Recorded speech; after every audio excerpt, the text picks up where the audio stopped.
এক ব্যক্তি সেই গ্রামের মধ্যে সবচেয়ে বেশি শিক্ষিত ছিলেন, কিন্তু তিনি তার ডিগ্রি কোনো কাজে লাগাতে পারেননি। শেষমেশ তিনি মন্দিরে গিয়ে ঈশ্বরের কাছে প্রার্থনা করা শুরু করলেন, ঈশ্বর আপনি তো কত মানুষকে কত কি দিয়েছেন, আমাকে 3টে বরদান দিন। তিনি এভাবে প্রত্যেকদিন মন্দিরে গিয়ে এক জায়গায় বসে ঈশ্বরের কাছে একই প্রার্থনা করতেন।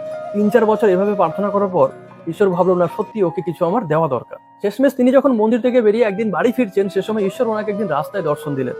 ঈশ্বর বললো, বলো তুমি তোমার জীবনে 3টে বরদান কি চাও, তুমি যা চাইবে আমি তোমাকে তাই দেবো। সেই ব্যক্তি তো তখন ঈশ্বরকে দেখে আনন্দে আত্মহারা হয়ে গেছে, আজ তো আমি আমার সবকিছু পেয়ে যাবো।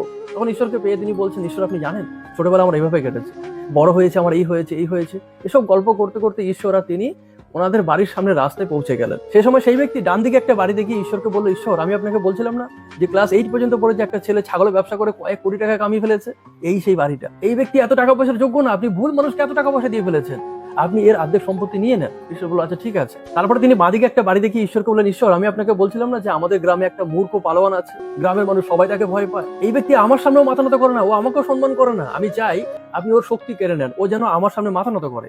ঈশ্বর বলল, আচ্ছা ঠিক আছে। এরপরে তিনি নিজের বাড়িতে ঢুকবেন, তার আগেই ডান দিকে একটা বাড়ি দেখিয়ে বললেন, ঈশ্বর আমি আপনাকে বলছিলাম না যে আমাদের গ্রামে একটা মাধ্যমিক পাস করা গেঁয়ো চাষি আছে, যার কাছে গ্রামের সব মানুষ আছে যুক্তি পরামর্শ নিতে। ভাবুন একবার, আমি এই গ্রামের সবচেয়ে বেশি শিক্ষিত, আমার কাছে কেউ আসে না, ও একটা গেঁয়ো চাষি মাধ্যমিক পর্যন্ত পড়েছে, তার কাছে মানুষ আসে যুক্তি নিতে, তাকেই গ্রামের সব মানুষ বেশি সম্মান করে। এখনো দেখুন ওর বাড়িতে কত মানুষ বসে আছে, আপনি এই মানুষটাকে অনেক সম্মান দিয়ে ফেলেছেন, এই মানুষটা এত সম্মানের যোগ্য না, আমি চাই আপনি ওর সম্মান কেড়ে নিন। ঈশ্বর বলল, আচ্ছা ঠিক আছে। এরপর সেই ব্যক্তি যখন তার নিজের বাড়িতে পা রাখবে, সে সময় ঈশ্বর দাঁড়িয়ে বললেন, সেই ব্যক্তি বললেন, ঈশ্বর আপনি আমার বাড়িতে আসুন। ঈশ্বর বললেন, আর তোমার বাড়িতে গিয়ে কি হবে, তুমি তো তোমার যা 3টে বর চাওয়ার সেগুলো তুমি চেয়ে নিয়েছো, তুমি তো তোমার নিজের ভালোর জন্য কিছুই চাওনি, শুধু লোকের ক্ষতির জন্যই চেয়েছো। এটা শুধুমাত্র এই ব্যক্তির গল্প না, এটা বেশিরভাগ মানুষেরই গল্প।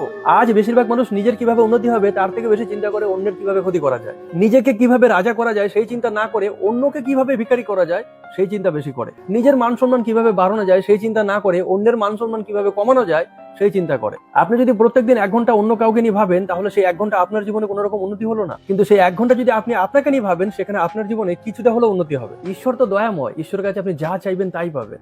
এখন সেটা আপনার উপরে নির্ভর করছে, আপনি ঈশ্বরের কাছে অন্যের ক্ষতি চাইবেন নাকি নিজের ভালো চাইবেন। ভালো থাকবেন সবাই।